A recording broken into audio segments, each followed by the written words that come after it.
Você está sintonizado na Estação Sombria FM, onde a chuva nunca para e as estradas nunca terminam.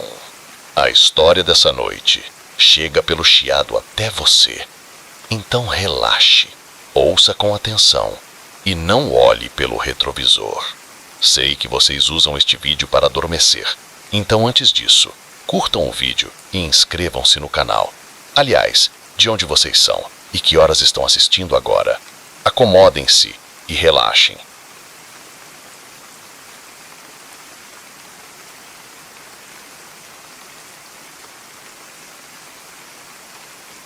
A bandeja prateada brilhava na luz fraca do corredor, mas seu conteúdo fez meu sangue correr frio.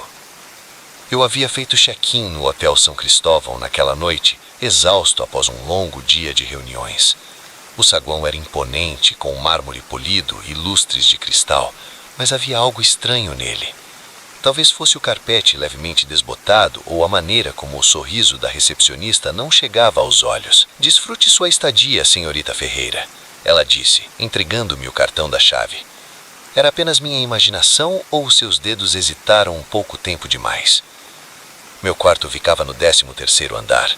Claro que sim. Não sou supersticioso, mas à medida que o elevador subia, cada número ascendia em sequência e eu sentia uma crescente sensação de desconforto. O quarto era bastante espaçoso, com uma cama king size e uma vista do horizonte da cidade. Coloquei meu laptop na mesa. Foi quando notei a primeira coisa estranha: uma única rosa vermelha em um vaso na mesa de cabeceira. Eu não havia encomendado flores. Peguei o telefone para chamar a recepção, mas a linha estava morta. Tentei usar meu celular, mas percebi que não havia sinal, o que era frustrante, mas não totalmente incomum em um prédio velho como aquele. Decidi tomar um rápido banho antes de começar a trabalhar. O banheiro era todo em azulejos brancos brilhantes e toalhas macias, mas o espelho acima da pia estava levemente manchado nas bordas. Quando liguei o chuveiro, os canos gemeram de forma ominosa antes de começarem a funcionar. A água quente ajudou a aliviar um pouco da tensão nos meus ombros, mas não conseguia afastar a sensação de que algo estava errado. Tentei racionalizar. Era um lugar novo, um dia longo, café demais, mas a inquietação permanecia. Enrolado em um roupão de banho macio do hotel, sentei-me à mesa e abri meu laptop. A internet estava lenta, cada página demorando a carregar. Estava respondendo a um e-mail quando ouvi uma suave batida na porta. Congelei, meus dedos pairando sobre o teclado. Era quase meia-noite. Quem poderia estar batendo à porta? "Serviço de quarto", uma voz abafada chamou. Minha sobrancelha franziu. Eu não havia pedido nada. "Desculpe, deve haver algum engano, eu não pedi serviço de quarto." Silêncio. Então outra batida, mais insistente desta vez. Levantei-me e fui até a porta. O olho mágico mostrava um corredor vazio, estranho. Quando abri a porta, deparei-me com uma bandeja prateada. E é aqui que estou agora, encarando seu conteúdo com crescente horror, pois sobre aquela bandeja há uma coleção de itens que não deveriam estar ali. Um ursinho de pelúcia surrado que perdi quando tinha 8 anos. Uma mixtape que um ex-namorado fez para mim na faculdade. Um par de brincos que minha avó me deixou em seu testamento. Brincos que deveriam estar trancados em meu apartamento em casa. Minhas mãos tremem enquanto pego a bandeja e a trago para a sala de noite. Há uma nota dobrada sobre o ursinho. Com dedos trêmulos, desobro a nota. "Bem-vinda de volta, Isadora. Estamos esperando por você." A porta se fecha atrás de mim, fazendo-me pular. Eu me viro, mas não há ninguém lá.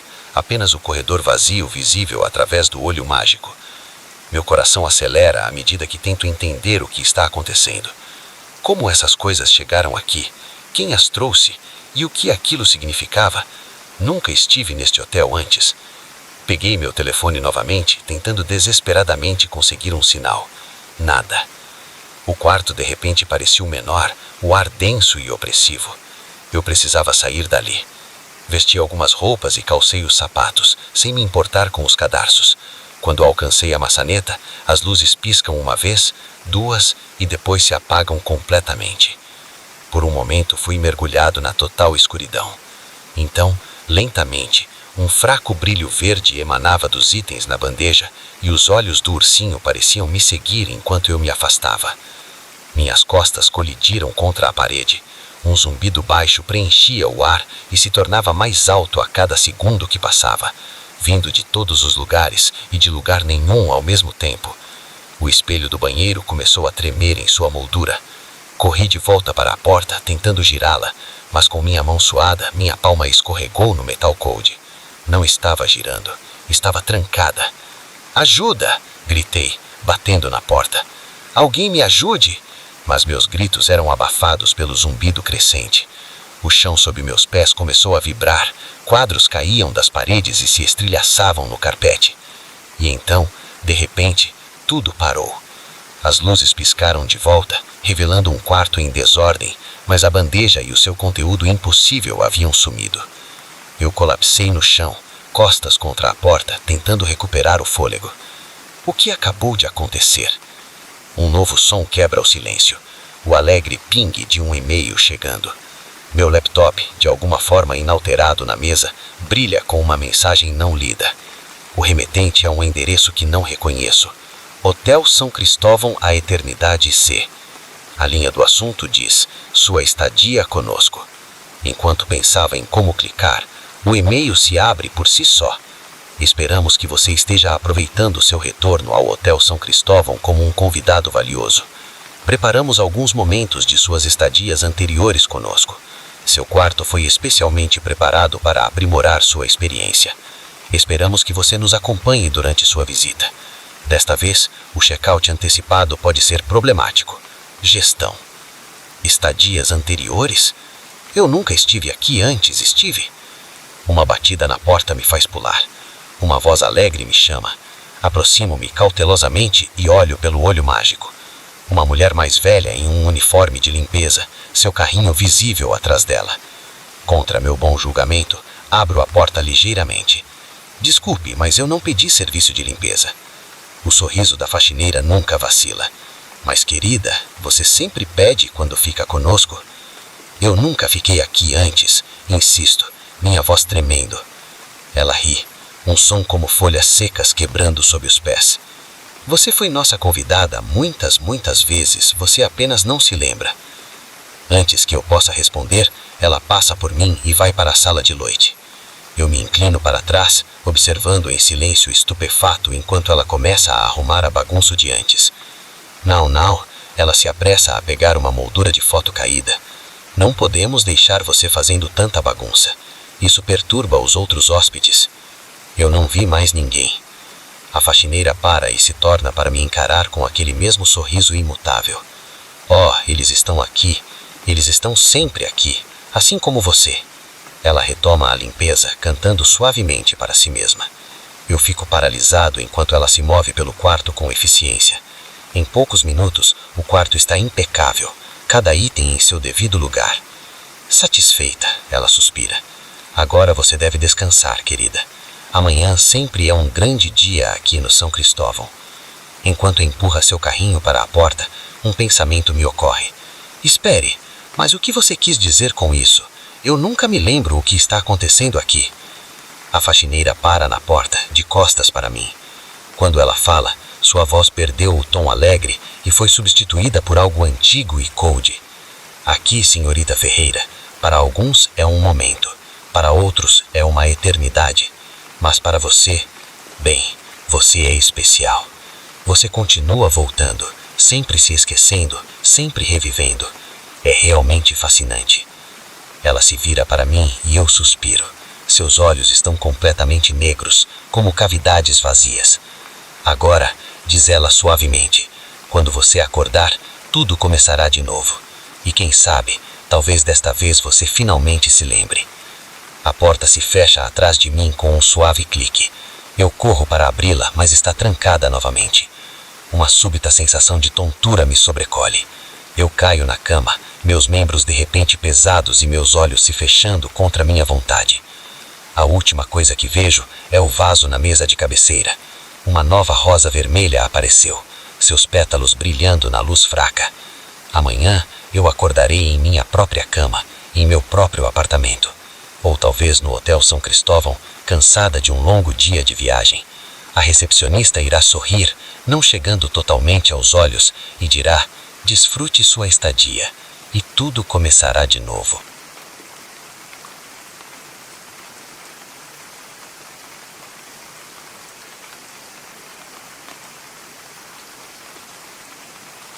A ilha não estava em nenhum mapa, mas era tudo o que eu conseguia pensar. O que começou como uma viagem dos sonhos, rapidamente se transformou em um pesadelo. Minha esposa, Ana, e eu estávamos planejando essa viagem há meses. 2 semanas no paraíso, só nós dois, para comemorar nosso 5º aniversário de casamento. O folheto prometia águas cristalinas, praias imaculadas e o auge do relaxamento, mas não mencionava os segredos que estavam à espreita. Chegamos ao nosso resort numa ensolarada terça-feira à tarde e a vista do nosso bangalô à beira-mar era de tirar o fôlego. Uma imensidão de água turquesa se estendendo até o horizonte. Naquela primeira noite, enquanto degustávamos coquetéis em nosso deck privativo, notei uma pequena forma escura à distância. "Ei, Ana", disse eu, "aquilo é uma ilha lá fora?" Ela piscou, seguindo meu olhar. "Não me lembro de ter visto isso no mapa. Talvez seja apenas uma sombra." Mas não era uma sombra, pois o sol estava se pondo, lançando um caloroso brilho dourado sobre a água. Eu conseguia ver claramente a silhueta de uma ilha, seu contorno irregular contra a luz que se apagava. "Devíamos perguntar sobre isso amanhã", sugeriu Ana, acomodando-se na cadeira. "Talvez haja um passeio de um dia ou algo assim." Mas algo na presença daquela ilha me inquietava. Parecia maior do que o tamanho sugerido. Uma mancha escura em nossa paisagem tropical perfeita. Na manhã seguinte, desci até a recepção enquanto Ana ainda se preparava para o café da manhã. A recepcionista, uma jovem local chamada Raquel, me cumprimentou com um sorriso radiante. "Bom dia, Sr. Silva. Como está gostando da sua estadia até agora?" Eu disse que, na verdade, tinha uma pergunta. "A ilha offshore está aberta a visitantes?" O sorriso de Raquel vacilou por um momento. "Ilha, senhor? Que ilha?" "Aquela a algumas milhas daqui", apontei pela janela. "Você pode vê-la daqui." Ela balançou a cabeça, sua expressão agora cuidadosamente neutra. "Sinto muito, senhor, mas não há ilhas à vista do resort. Talvez você tenha visto um barco passando ou uma formação de nuvens." Eu queria discutir, mas algo no tom dela me fez recuar. Em vez disso, agradeci e saí, mais confuso do que nunca. Contei a Ana sobre a conversa estranha. Ela parecia preocupada, mexendo o café distraidamente. Por que ela negaria isso? Nós dois vemos claramente. Passamos a manhã na praia, mas eu não conseguia relaxar, meus olhos se desviando para a ilha, que parecia ainda mais proeminente à luz do dia. Sua costa estava cercada por vegetação densa, e eu poderia jurar que vi movimento entre as árvores. Ao longo do dia, notei outros hóspedes apontando e sussurrando sobre a ilha, mas sempre que alguém se aproximava de um funcionário para perguntar, recebia a mesma negação que nós. Naquela noite, incapaz de dormir, permaneci em nosso deck encarando a forma escura no horizonte.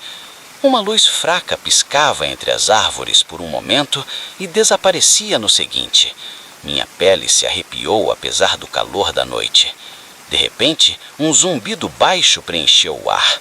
Fiquei em choque enquanto um pequeno barco emergia das sombras da ilha, suas luzes apagadas. Ele se dirigia diretamente para o resort, desaparecendo de vista ao se aproximar da costa. Meu coração acelerou e acordei Ana. "Ana", sussurrei urgentemente, "precisamos descobrir o que está acontecendo." Ela murmurou sonolenta. "Carlos, é no meio da noite. Você deve estar vendo coisas." Mas eu não conseguia me livrar da sensação de que algo estava muito errado. Vesti algumas roupas e saí do bangalô, ignorando suas protestas. O resort estava estranhamente silencioso quando caminhei em direção à praia. Quando virei uma esquina, vi um grupo de pessoas descarregando caixas de um pequeno barco. Eles trabalhavam rápido e em silêncio, seus rostos ocultos nas sombras. Contrabando, pensei. Drogas, armas. Minha mente corria com possibilidades, cada uma mais terrorizante que a anterior. Um ramo estalou sob meu pé e uma das figuras virou-se abruptamente na minha direção. Prendi a respiração, pressionando-me contra a casca áspera da árvore. Uma voz gritou: "Quem está aí?" Corri e não parei até estar de volta ao nosso bangalô. Ana sentou-se na cama, os olhos arregalados de preocupação. "Carlos, o que aconteceu?" Contei a ela tudo o que vi, as palavras saindo em uma correria frenética. Ela escutou em silêncio atordoado, seu rosto ficando mais pálido a cada segundo que passava. "Precisamos sair daqui", ela disse finalmente. "Não é seguro." Eu concordei, aliviado por ela acreditar em mim.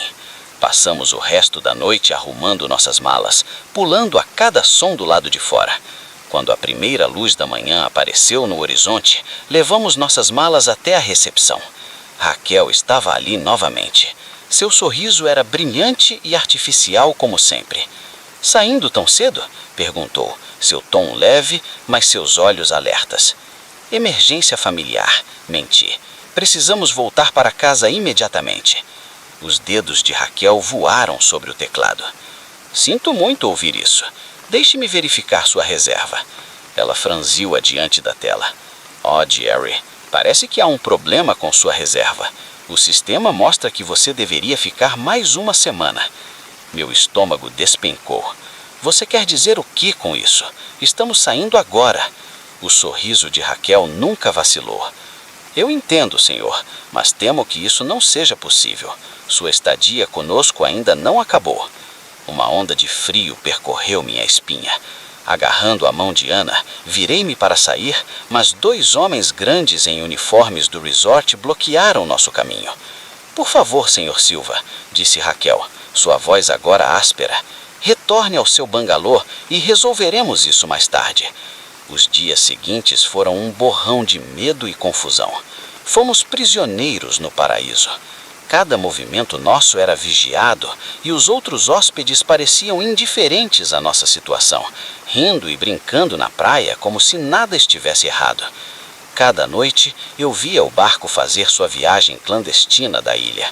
Uma vez vi um grupo de pessoas sendo escoltadas para o barco, parecendo atônitos e submissos, mas nunca retornaram. Tentamos avisar os outros hóspedes, mas ninguém acreditou em nós. Todos insistiam que não havia ilha, nem barco e que não havia perigo. Era como se todo o resort estivesse sob algum tipo de feitiço. Na 5ª noite de cativeiro, Ana me acordou. "Carlos", sussurrou urgentemente, "olhe." Segui seu olhar para a janela, onde uma névoa espessa se formou, obscurecendo tudo além do nosso bangalô. Mas na distância, uma luz pulsava ritmicamente. Era vinda da ilha. Era um sinal, percebi. Eles estão chamando o barco. Os olhos de Ana estavam arregalados de frio e determinação. "Esta pode ser nossa única chance", ela disse. "Precisamos tentar escapar." Com os corações disparados, reunimos o que pudemos. O resort estava estranhamente silencioso, os sons habituais da noite ausentes. Caminhamos em direção à praia. A areia úmida abafava nossos passos. O pequeno cais onde eu via o barco ancorar estava à frente. Nos agachamos entre algumas caixas, esperando minutos que se estenderam em horas, até que finalmente ouvimos o zumbido baixo de um motor se aproximando. O barco se materializou na névoa, uma forma escura contra o fundo cinza. Quando colidiu com o cais, nos tensionamos, prontos para agir. Mas antes que pudéssemos, um grupo de funcionários do resort apareceu, liderado por Raquel. Ana sussurrou, puxando meu braço, e deixamos nosso esconderijo, correndo pelo cais. Gritos alarmados ecoaram atrás de nós, mas não olhamos para trás e pulamos no barco assim que ele começou a se afastar. O homem no barco, com os olhos duros, virou-se para nós em choque. Eu agarrei, lutando pelo controle do volante. Ana pegou uma corda próxima e rapidamente amarrou as mãos e os pés do homem. Respirando pesado, tomei controle do volante, navegando para a névoa. À medida que nos aproximávamos da ilha, sua verdadeira natureza se tornou clara. O que pensávamos ser vegetação densa, na verdade era um aglomerado de edifícios e equipamentos cuidadosamente camuflados. Luzes brilhavam nas janelas e figuras se moviam de maneira determinada. Meu Deus, Ana respirou. Que lugar é este? Nunca tivemos a chance de descobrir. Ao nos aproximarmos da costa, holofotes se acenderam de repente, nos ofuscando. Alarmes dispararam e eu podia ouvir o som de mais barcos se aproximando. Temos que voltar, disse eu. Ana concordou, seu face pálido, mas determinada. Virei o volante, voltando para o mar, e aceleramos, passando pelos outros barcos, seus ocupantes gritando e gesticulando desenfreadamente. Por horas, empurramos o pequeno barco ao seu limite, sempre à frente dos perseguidores.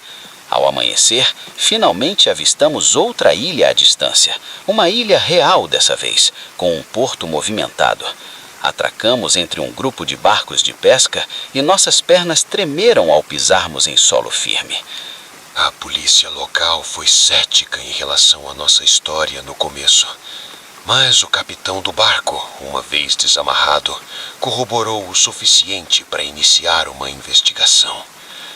A verdade veio à tona. O resort era uma fachada para uma grande operação de tráfico humano. A ilha servia como um centro de processamento, onde pessoas eram separadas e enviadas para compradores ao redor do mundo.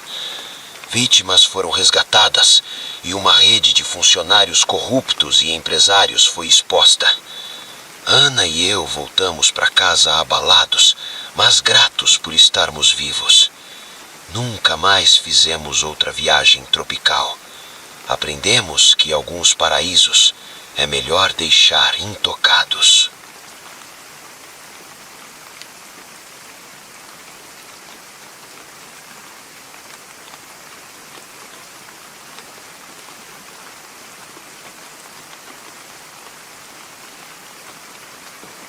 Eu nunca imaginei que um sorriso pudesse ser tão aterrorizante até conhecer a senhora Valência. Sua presença constante transformou nosso lar dos sonhos em uma prisão de paranoia. Tudo começou no dia em que nos mudamos. O caminhão da mudança havia acabado de partir, deixando caixas espalhadas pelo gramado da nossa nova casa. Eu estava lutando com uma caixa especialmente pesada quando ouvi uma voz alegre atrás de mim. Bem-vindos à vizinhança. Virei-me para ver uma mulher na casa dos 60 anos, perfeitamente vestida, com um prato de biscoitos nas mãos. Seu sorriso era largo, quase excessivo, e se estendia pelo rosto de uma maneira que não alcançava seus olhos. Sou a Beatriz Valência, disse, estendendo o prato, e moro ao lado. Achei que vocês poderiam precisar de um pouco de ânimo depois de todo esse trabalho. Obrigado, respondi. Meu marido, Léo, e nossas filhas estão em algum lugar dentro, provavelmente discutindo sobre onde colocar o sofá. Os olhos da senhora Valência brilharam. Oh, vocês têm filhas? Que maravilhoso! Havia algo em seu tom que me fez hesitar no meio de uma mordida. Uma intensidade nas palavras que parecia fora do lugar. Mas atribuí isso ao entusiasmo de uma vizinha e a convidei para um tour. A senhora Valência comentou sobre tudo, as cores da pintura, o layout e até a vista de cada janela, como se estivesse catalogando cada detalhe. Quando chegamos aos quartos das meninas, ela passou as mãos pelas molduras das portas com um toque quase reverente. Espaços tão lindos para mentes em crescimento, murmurou. Vocês devem ter tanto orgulho. Concordei, repentinamente ansioso para encerrar o tour. Bom, precisamos voltar a desempacotar. Obrigado novamente pelos biscoitos. O sorriso da senhora Valência nunca desapareceu. Claro, querida. Não hesite em me chamar se precisar de algo. Eu estou sempre à disposição. quero dizer, sempre por aqui para ajudar. Enquanto a assistia voltar para sua casa, um arrepio percorreu minha espinha apesar do calor do verão. Passamos semanas desempacotando, ajustando e iniciando novas rotinas. A senhora Valência era uma presença constante, sempre aparecendo com guloseimas ou uma sugestão útil sobre cuidados com o jardim ou escolas locais.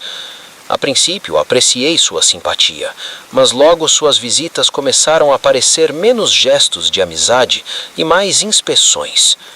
Uma tarde, eu estava no quintal com minha filha Clara, ajudando-a a praticar cambalhotas quando ouvi o distinto som de um obturador de câmera.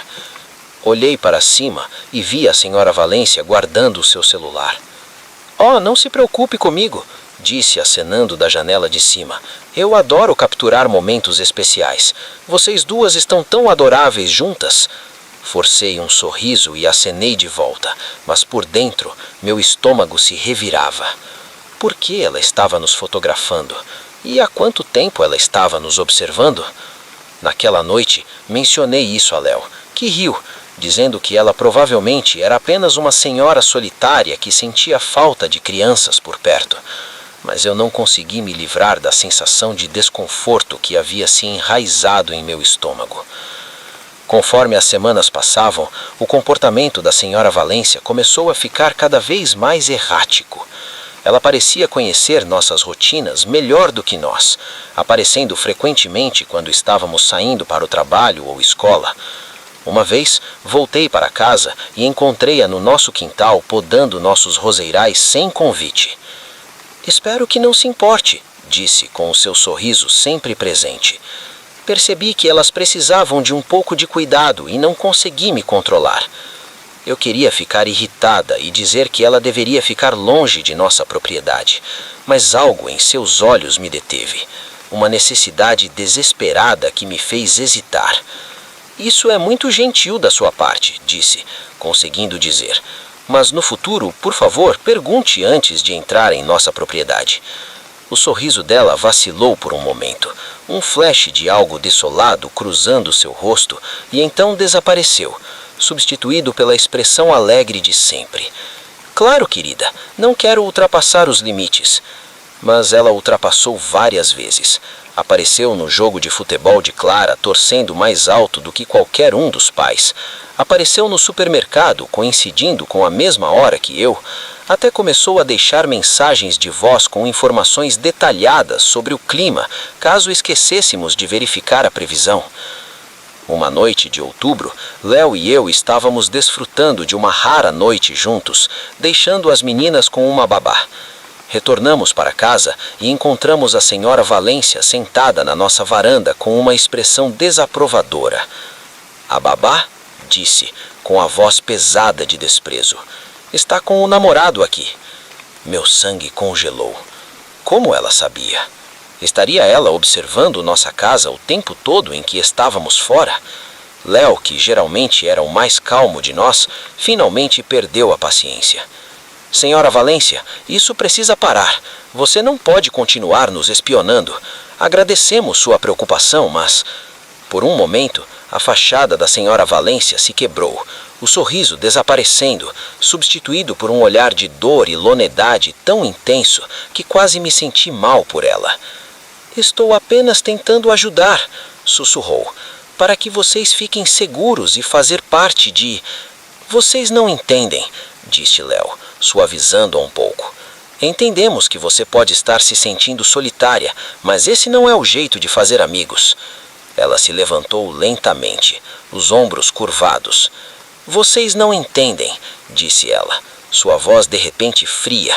"Nenhum de vocês nunca entenderá." Virou-se, desaparecendo na escuridão de sua própria casa. Léo e eu trocamos olhares preocupados antes de correr para dentro conferir as meninas. Na manhã seguinte, a casa da senhora Valência estava em silêncio, sem luzes acesas e sem movimento. Parte de mim ficou aliviada, mas outra parte se preocupou que fôssemos duros demais. Mais tarde, um carro de polícia parou em frente à sua casa. Curiosa, fui até onde um pequeno grupo de vizinhos estava reunido. "O que está acontecendo?" Perguntei a uma mulher que reconhecia da rua. Ela se inclinou e falou em voz baixa. O mundo pareceu girar no eixo. A senhora Valência estava morta. Apesar de tudo, sentia uma pontada de culpa, como se nossa confrontação a tivesse levado ao limite. Durante a investigação, mais detalhes surgiram. A senhora Valência havia perdido o marido e a filha em um acidente de carro décadas atrás. Ela nunca se recuperou completamente, tornando-se cada vez mais isolada e obcecada pelas famílias ao seu redor. 200 álbuns de fotos cheios de imagens de crianças do bairro, incluindo as nossas, foram encontrados em sua casa. Havia diários detalhando nossas rotinas diárias, nossas conversas e até o que comíamos no jantar. Era um santuário da vida familiar que ela havia perdido e desesperadamente queria recuperar. Mas foi em seu porão que encontraram o pior, uma sala minuciosamente decorada para combinar com o quarto de Clara em nossa casa, com direito a bichos de pelúcia na cama. Na parede, um calendário tinha uma data circulada em vermelho para o dia seguinte ao nosso confronto na varanda. A polícia acreditava que ela planejava levar Clara para recriar a família que havia perdido. Nossa discussão havia interrompido seus planos, levando-a à trágica decisão. Nos dias que se seguiram, nosso subúrbio tranquilo foi tomado por um turbilhão de entrevistas policiais, vizinhos preocupados e vãs de notícias. Instalamos lacras extras nas portas e janelas, mas nenhum alarme poderia nos proteger da culpa e do medo que agora permeavam nosso lar outrora feliz. Meses passaram e a vida lentamente retornou ao normal, ou pelo menos a uma nova versão dele. A casa da senhora Valência permanece vazia, um lembrete silencioso da tragédia que se desenrolou. Às vezes me pego olhando para suas janelas, meio esperando vê-la nos observando. As meninas não brincam mais no quintal da frente e eu verifico as lacras todas as noites. Mas isso realmente faria diferença? De repente, o mundo parece cheio de senhoras Valências. Seus sorrisos escondem lonedade desesperada e obsessões perigosas. Cada gesto amigável de um vizinho agora carrega um toque de suspeita. Cada ato de condade é analisado em busca de motivos ocultos. Nosso lar dos sonhos se tornou uma fortaleza e a confiança parece um luxo que não podemos mais nos permitir. Enquanto estou em nossa varanda, assistindo ao sol se pôr em nossa rua tranquila, não posso deixar de pensar na senhora Valência, na dor que ela deve ter carregado por tanto tempo e na desilusão que a levou a extremos tão profundos. Penso no jeito como um simples gesto de bondade entre vizinhos se transformou em algo desolado e aterrorizante. O sol se põe sob o horizonte, lançando longa sombra sobre nosso gramado. Levanto-me, dou uma última olhada para a antiga casa da senhora Valência, entro, fecho a porta e faço uma oração silenciosa pela senhora Valência, pela minha família e por todas as almas solitárias lá fora que buscam conexão da maneira errada. Porque, no final, os monstros mais assustadores não são aqueles que se escondem debaixo da nossa cama ou em nossos armários, mas sim aqueles que vivem ao lado, sorriem, acenam e nos oferecem biscoitos enquanto planejam destruir o que tanto desejam.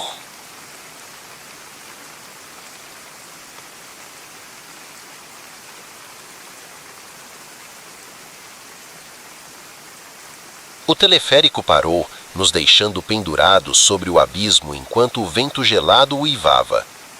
Percebi que nossas férias de esqui dos sonhos tinham se transformado em um pesadelo. Era para ser a escapada perfeita em família. Minha esposa, Ana, e nossos 2 filhos, Lucas, 14, e Sofia, 10, aguardavam ansiosamente essa viagem para Campos do Jordão há meses. Era minha forma de compensar todos os finais de semana que perdi por causa do trabalho. Os primeiros dias foram ótimos, as pistas estavam impecáveis, o chocolate quente era delicioso e as risadas da minha família ecoavam pela nossa aconchegante cabana. Mas no terceiro dia, as coisas começaram a dar errado. Tudo começou com pequenas coisas.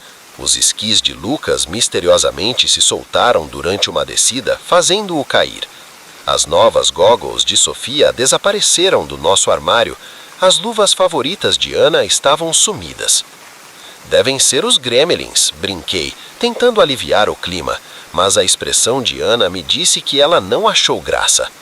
Naquela noite, sentados ao redor da lareira no grande saguão do resort, ouvi uma conversa acalorada entre dois funcionários. Está acontecendo de novo, um sussurrou urgentemente, igual à última temporada. O outro sibilou, olhando nervosamente ao redor da sala. Seus olhos se encontraram com os meus e rapidamente se desviaram. Um calafrio que não tinha nada a ver com a temperatura percorreu minha espinha. O que estava acontecendo de novo e por que eles pareciam tão assustados? Na manhã seguinte, decidimos tentar uma nova trilha. Ao nos aproximarmos do teleférico, notei que o operador parecia tenso, seus olhos constantemente se movendo em direção às encostas acima. "Está tudo bem?" perguntei, enquanto nos preparávamos para embarcar. Ele deu um sorriso que não alcançou seus olhos. "Claro, senhor, aproveitem a viagem." Estávamos a meio caminho da montanha quando o teleférico parou. A princípio não nos preocupamos, paradas breves são comuns, mas à medida que os minutos se arrastavam, uma sensação de inquietação começou a nos dominar.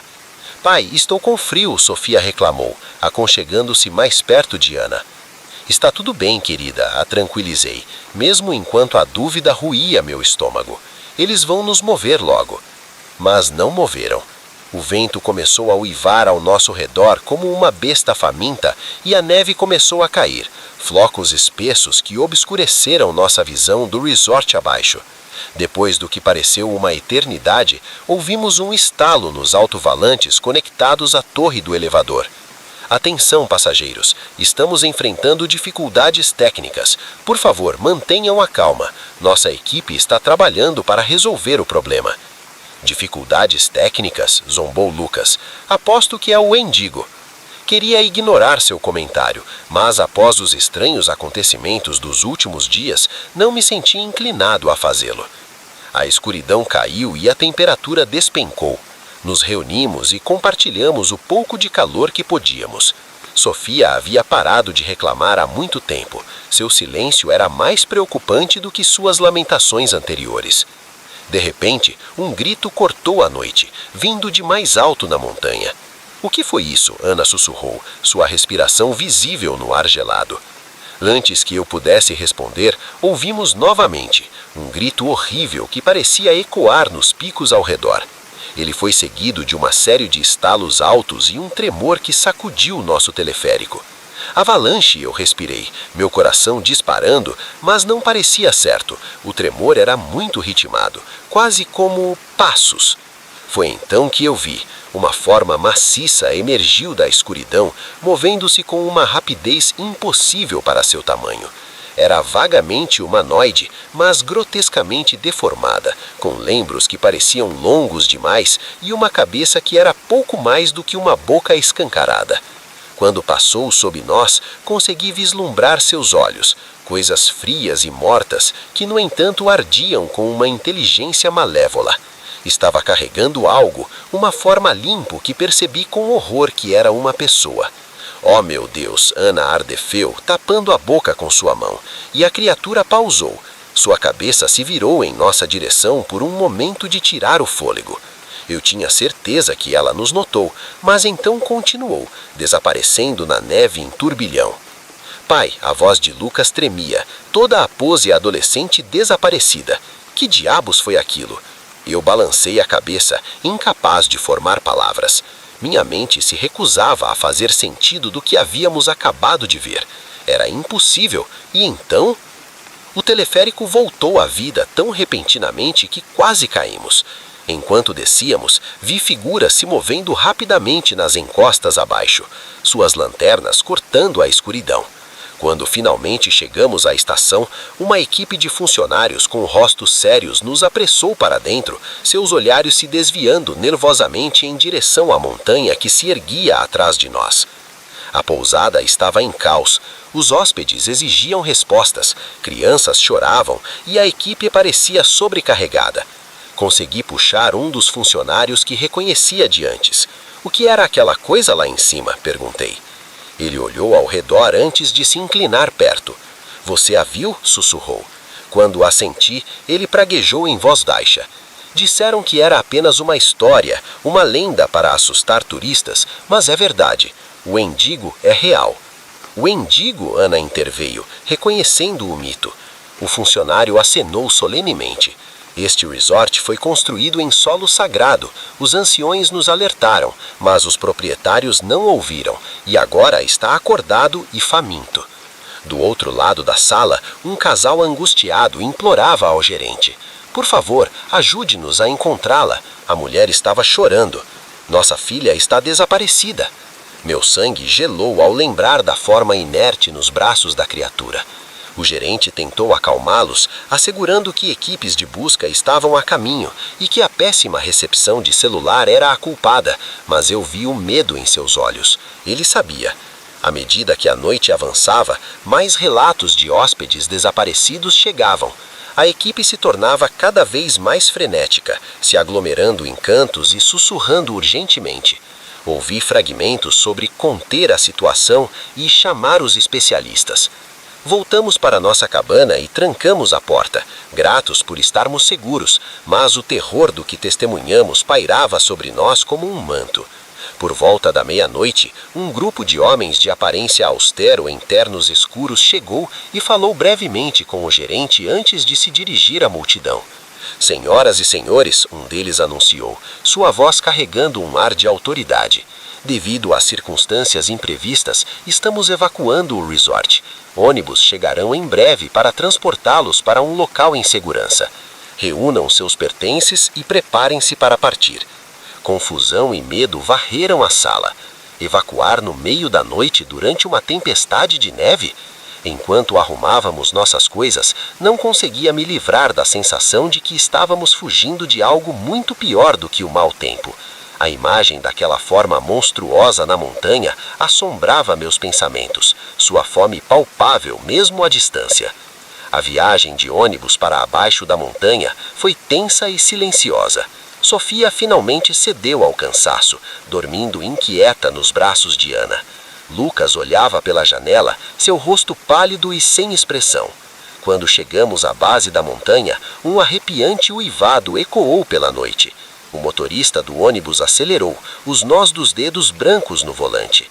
Fomos acomodados em uma cidade próxima. As autoridades alegaram que havia um perigo ambiental no resort, mas eu vi como nos olhavam, os sobreviventes que sabiam que vimos algo que não deveríamos. Nos dias seguintes, as notícias chegavam. O resort foi fechado indefinidamente. Equipes de busca vasculharam a montanha, mas não encontraram traços dos hóspedes desaparecidos. Especialistas foram enviados para avaliar a situação. Às vezes, à noite, quando o vento sopra na medida certa, juro que ainda consigo ouvir aquele grito horrível de fome ecoando pelos picos. Sei que em algum lugar lá em cima, na neve imaculada e nas altas secas de pinheiro, um mal antigo despertou, um mal que nenhum luxo ou cobertura corporativa pode conter. Depois disso, as montanhas, que antes eram uma fonte de alegria e beleza, agora aparecem em meus nesadelos como sentinelas obscuras, escondendo horrores inimagináveis. Cada inverno, quando a primeira neve cai, me pego olhando por cima do ombro, meio esperando ver uma sombra deformada e aqueles olhos frios e mortos me observando, esperando, famintos.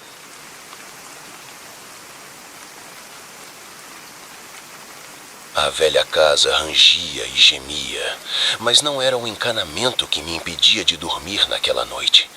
Era a mulher no porão, seus olhos selvagens e suas palavras ainda mais insanas. Sou encanador de emergência há 15 anos e pensei que já tinha visto de tudo.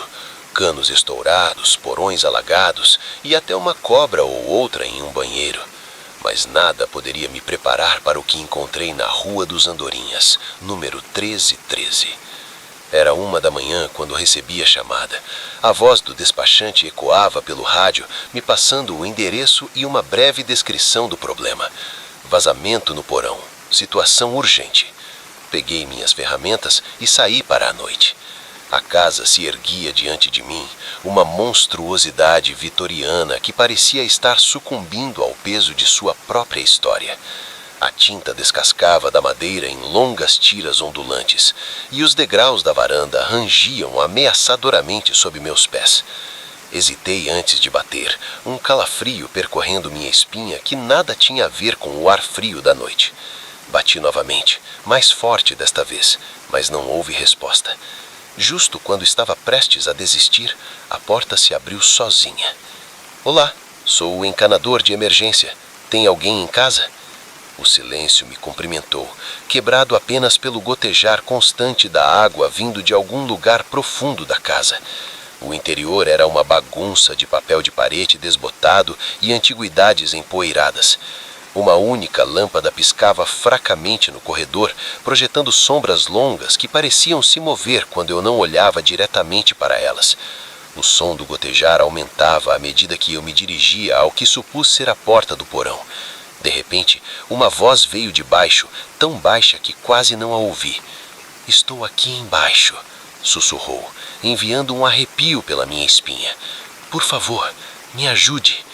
Hesitei, minha mão pairando a poucos centímetros da porta. Todo o meu instinto gritava para que eu me virasse, saísse daquela casa e nunca mais olhasse para trás. Mas eu estava ali para trabalhar e alguém claramente precisava de ajuda. Respirando fundo, abri a porta e entrei na escuridão. O porão era uma caverna de sombras iluminada apenas pelo feixe fraco da minha lanterna. A água brilhava no chão de concreto, refletindo a luz em padrões estranhos. E lá, encolhida no canto mais afastado, estava uma mulher mais velha, provavelmente na casa dos 60 anos, com cabelos grisalhos e olhos que pareciam grandes demais para seu rosto. Suas roupas estavam encharcadas e grudavam em seu corpo magro como uma segunda pele. Quando a luz atingiu, ela piscou rapidamente, como uma criatura não acostumada à iluminação. "Senhora", disse cautelosamente, "vim por causa do vazamento. A senhora está bem?" Ela não respondeu diretamente, apenas continuou murmurando para si mesma. Seus olhos passeavam pela sala, como se seguissem movimentos invisíveis. Ao me aproximar, consegui captar algumas de suas palavras. "Eles estão vindo. As paredes são muito finas. Não podem mantê-los afastados por muito mais tempo." Um frio percorreu minha coluna. Precisava consertar o vazamento e sair dali rápido. Encontrei a fonte do problema rapidamente. Um cano enferrujado perto do teto, de onde a água escorria em uma fina neve. Enquanto começava a trabalhar, os murmúrios da mulher aumentavam em volume e urgência.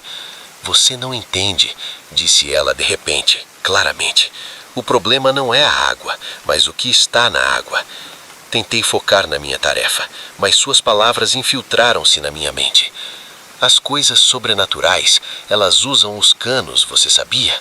Para entrar e sussurrar seus segredos. Mas eu escutei, sim, escutei por anos." Minhas mãos tremiam enquanto apertava o último parafuso. O vazamento diminuiu até um gotejar e depois parou. No súbito silêncio, a respiração da mulher parecia estranhamente alta. Eu disse, forçando um sorriso, que tudo estava consertado. "Agora, posso chamar alguém da sua família?" Talvez ela tenha gargalhado, um som agudo e frágil que deixou meus dentes se sentindo desgastados. "Família? Oh, não, meu querido. Eles se foram há muito tempo, mas eu fui mais esperta que eles. Sou a única que restou. Sou a única que restou." Eu me afastei lentamente, segurando minha caixa de ferramentas como um escudo. "Bem, se a senhora tiver certeza de que está bem, vou indo." Então, ao me virar para sair, a mão dela disparou, agarrando meu tornozelo com uma força surpreendente. "Vem, você precisa me ouvir, precisa entender." Tentei me soltar, mas seu aperto era como ferro. "Me solte, senhora, por favor." E naquele momento, Vi algo em suas profundezas que congelou meu sangue.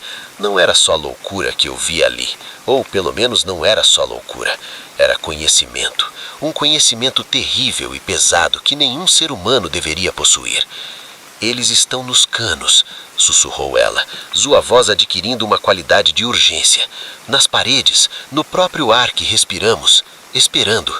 E agora que você consertou o vazamento, abriu a porta para eles. Um baixo estrondo encheu o ar como um trovão distante, mas o céu estava limpo quando cheguei. O aperto da mulher se apertou e suas unhas cravaram-se na minha pele. Um sorriso maníaco se espalhou por seu rosto. Eles estão vindo e desta vez estão com fome. Com um surto de força alimentado pelo pânico, soltei minha perna e corri em direção às escadas atrás de mim. A risada da mulher ecoou pelas paredes úmidas, subindo até um tom histérico. Eu subi os degraus de 2 em 2, meu coração batendo acelerado. Quando cheguei ao topo, uma rajada de vento bateu na porta do porão, fechando-a com força e me mergulhando na escuridão. Meus dedos escorregaram no metal liso enquanto o estrondo aumentava. Jurei que agora podia ouvir vozes, sussurros incontáveis, sobrepondo-se uns aos outros, falando em línguas que eu não conseguia entender, mas que me enchiam de um medo primal. A porta se abriu e eu tropecei no corredor. Não parei de correr até estar fora da casa e dentro da minha caminhonete. Minha mão tremia tanto que mal consegui colocar a chave na ignição. Ao me afastar do meio-fio, olhei no retrovisor e vi que a mulher estava parada na porta, seu rosto pálido brilhando ao luar. E atrás dela, nas janelas dos andares superiores, vi formas se movendo, formas impossíveis que doíam meus olhos ao olhar. Dirigi a noite toda, sem parar até estar a quilômetros de distância, e o sol já surgindo no horizonte. Só então parei e tentei entender o que havia acontecido. A parte lógica do meu cérebro tentava racionalizar tudo. Certamente a mulher estava claramente perturbada, e o resto era só a minha imaginação correndo solta em uma casa velha e sinistra. Mas lá no fundo, eu sabia que havia vislumbrado algo naquela noite. Algo antigo, alienígena e absolutamente aterrador. Nas semanas que se seguiram, não consegui me livrar da sensação de que estava sendo observado. Cada torneira de pingar, cada poça na rua parecia ocultar horrores indescritíveis. Fiquei com medo de chuveiros e nunca permanecia muito tempo debaixo da água. Pensei em desistir do meu trabalho, mas a ideia de que outra pessoa pudesse tropeçar no que eu havia encontrado, alguém despreparado, me manteve lá. Comecei a me oferecer para trabalhos estranhos, aqueles em casas antigas que outros encanadores evitavam. E cada vez que trabalhava em um cano ou consertava um vazamento, ouvia atentamente, não só os sons normais de água e metal, mas por algo mais, os sussurros, o estrondo de algo se movendo nas profundezas. Porque agora eu conheço a verdade que a mulher no porão tentou me alertar. Os canos não servem apenas para a água, eles são condutos para coisas que nunca deveríamos encontrar. E em algum lugar lá fora, na vasta rede de canos e esgotos que corre sob nossos pés, essas coisas estão esperando, observando, e um dia elas encontrarão seu caminho até nós.